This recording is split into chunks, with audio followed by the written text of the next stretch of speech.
আসসালামু আলাইকুম guys, AB ব্লগসের পক্ষ থেকে আমি মোহাম্মদ এনামুল হক বলছি।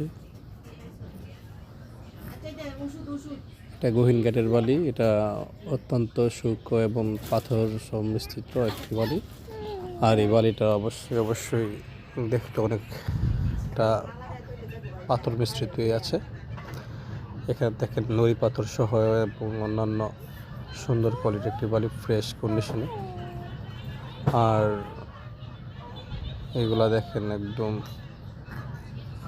চালনি করা একদম পাথর, সিঙ্গেল বোল্ডার সহ। এখানে অত্যন্ত সুন্দরভাবে ফ্রেশ ভাবে এখানে চালনি করা হয়েছে। দেখেন এখানে খুব সুন্দর বোল্ডার সম্মিলিত।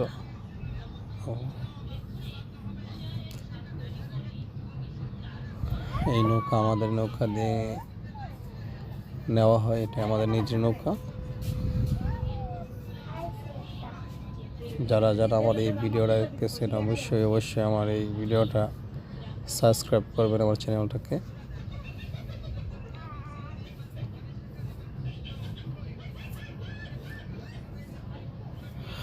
দেখেন এটা গহীন ঘাটের বালি, যেভাবে আমরা চালনি করা হয়। এখন ভালো করে দেখেন, একটু লক্ষ্য করে, এখানে শুধু পাথর আর পাথর। যারা আমার এই ভিডিওটা দেখতেছেন অবশ্যই সাবস্ক্রাইব করে নেবেন আমার চ্যানেলটাকে।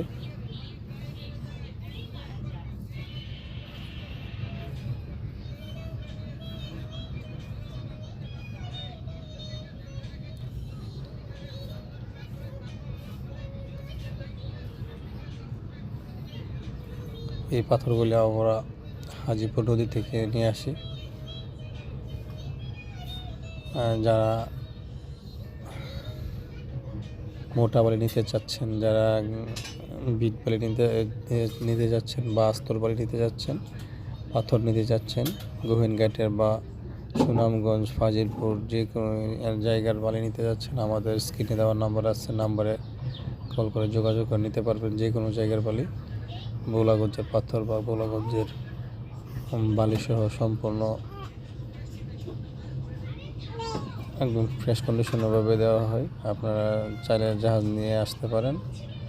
যদি বলেন না গাড়ির ব্যবস্থা আছে, গাড়ির ব্যবস্থা শুধু ছাতক থেকে নিলে গহীনঘাট থেকে নিতে পারবেন, সেখানে গাড়ির ব্যবস্থা আছে। আর অন্যান্য জায়গা থেকে দেওয়া সম্ভব হবে না। ফাজিলপুর বালি নিতে হলে অবশ্যই আপনারা